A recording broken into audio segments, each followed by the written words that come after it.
Okay, I've got the long warp with the Pompeii rigid heddle, and I'm going to transfer that from one of my handmade bow looms to the newly made youth bow that's been converted into a bow loom. So all we have to do to take this off of here is I got an extra long warp on here. This is my classroom model for teaching simple band weaving, and it's just put on with some like this, and I'm going to take it off the top with the same way, and then I'm going to do the same thing down here. I'm going to put the bottom on first so that I can get the weaving area just right. I'm going to put that on with figure eights.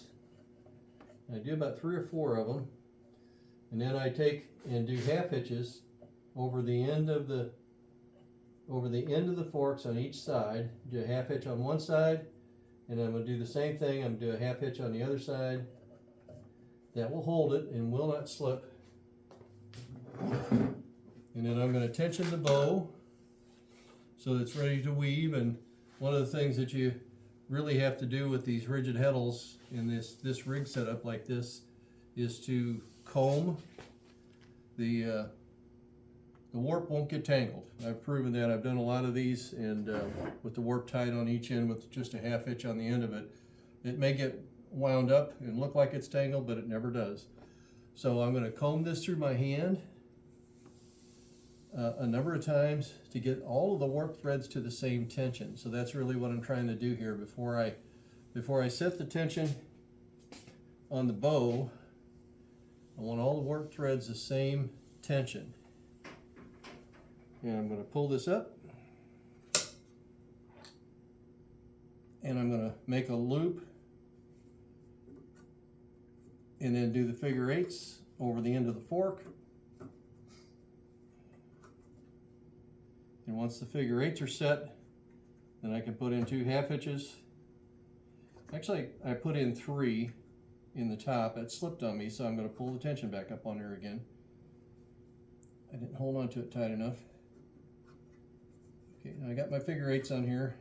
I went ahead and put 4 on, and now I can put my half hitch on here on one side, and I'm going to put half hitch again on the other side. And they're easy to set and put on, and they're easy to take off. And I am ready to start weaving. So one of the things I've added to the mix with these bow looms is this is an old tool called a tape stretcher, and was used for storing woven tape. But what I found is that for making a nice long warp, it's a really handy tool to clamp to your bow and store your warp threads so that they're not going all over the place. So we got plenty of weaving room. I could actually put a lot more tension on this, but there's plenty of weaving tension here, and I am ready to start weaving again.